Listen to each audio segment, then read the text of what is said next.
It was a busy weekend for the president. However, he made headlines, as he normally seems to do. Seemed to be having a great time out in Vegas on Saturday, not for the same reason a lot of people have a great time in Vegas. Take a listen. I told my kids, don't do deals when they come to you from foreign countries. And they did. They came from the richest countries, and we'd love to do a deal with you. We could have done anything. And, you know, I'm maybe from the old school. Being president of the United States is a big deal. And I said, I've been doing deals all my life. I became very rich. You see that in this stupid court case that I have in New York with, the numbers are much higher than on the statements. Everyone's saying, holy, this guy really made it. I did great. And you know what? I did great, but I'm a private company. Nobody knows until now they look at these numbers, and these numbers are much more rather than much less. I have this horrible, horrible, racist attorney general in New York. We have a judge that's a Trump hater. We had a guy there, star witness. Did you see? It was like Perry Mason. Did you see? Yes, I lied, he goes. I lied. He's practically crying. I lied. I said, that's the end of the case, right? The judge says, no, it's not. The judge is going crazy. But this is what I have to put up with. I could have a nice, easy life. I wouldn't be here with you right now. I might be at the top of my beautiful hotel down the road, right? I'd rather be with you, to be honest. I'd rather be with you. Oh gosh, you just have to love. He's so always classically himself. The New York Post headline reads like this. It says, Trump attacks the GOP opponents in Biden at Las Vegas campaign event. The gloves are off. We say, bring it on, Mr. President. And joining us now is the president's spokesperson, Liz Harrington. Liz, welcome to the show. Hey, good morning. Good morning. I hear her. I know she's here. She's coming in right now. There she is. Liz, no candidate has ever had to juggle a million knives in his back while he still outdoes his opponents at every single turn. But he's doing it. Never, ever lets us down, does he?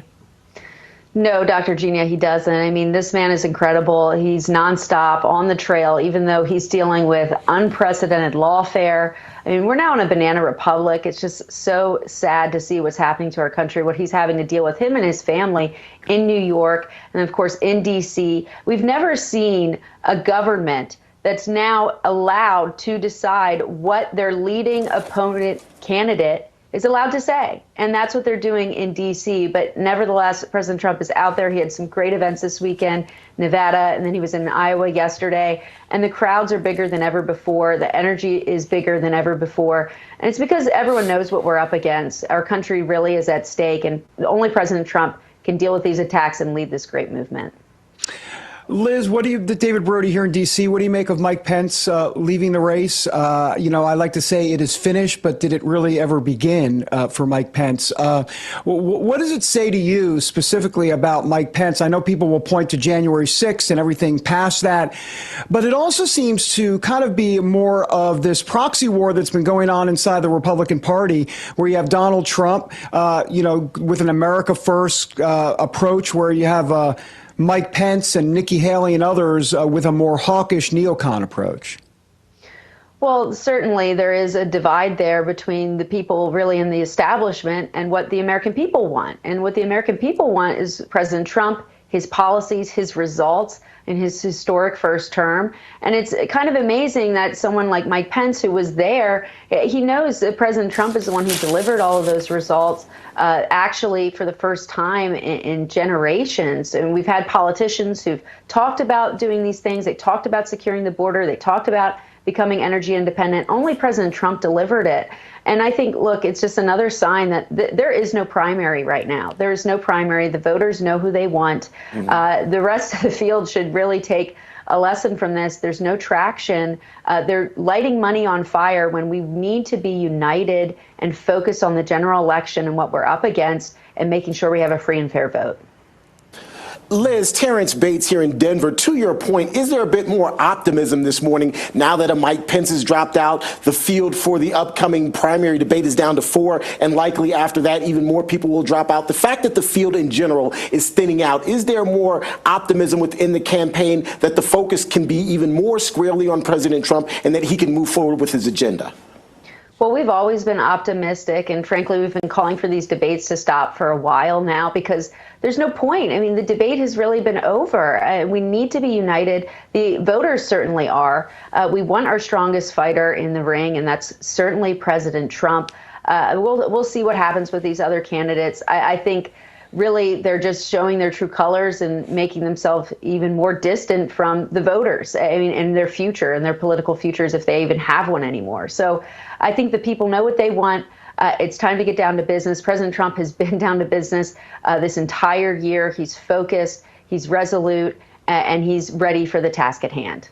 Yeah, he sure seemed so. The other night he spoke here in Mar-a-Lago and sure seemed to be his regular self. It was good to see him. Mar-a-Lago season is opening right now, which means we'll be seeing a lot more of him here. But before the show, Terrence and David and I were talking about the big Halloween party, which I was explaining to them is always the open of the Mar-a-Lago season. And the president always comes, and they said, what does he dress as? I said, he dresses as President Trump, and he is a dead ringer for President Trump. Looks just like him. Then Terrence said to me, well, Gina, according to the news, his kids are going to have to be in New York the next day, for this trial. And I thought, it's harassment at this point, Liz. It's a banana republic where the opposition can harass the leading candidate chosen by the people, by the way, mercilessly. And that's after, of course, they steal elections. At what point, Liz, do we just have to say no more of this, no more compromise, no more standing down, no more listening to even what the elite establishment has to say? Well, absolutely right. I mean, the idea that some Democrat, really someone who just ran on hating one man while their city is going to hell. I mean, the crime in New York, it's so sad to see what's happening there. Yeah. She ran on going after one man, and then they can shop around and bring it to a Democrat judge. And instead of alleging, they used to come up with some good stuff, even though it was fake. It was all lies. It was Russia. It was treason. It was, wow, look at all these headlines. It was all lies. Now they're coming up with literally what they're accusing President Trump of in his great business is he took out loans and paid them back and built the buildings and built the properties. I mean, it's so disgusting what they're doing, and yet they take him off the campaign trail. They haul his amazing family in there as well. It's persecution. You're absolutely right. No doubt. It's time for Republicans to get tough, get smart, and start playing by their rules, because our country will be gone if we don't stand up. No, you're so right. And I will tell you, the streets were already lined for him on the way to Mar-a-Lago this weekend. In case you want to know, the hardcore patriots were out there, Liz. I know that encourages you, and we thank you for all of your hard work. Thanks, Liz. In our behalf.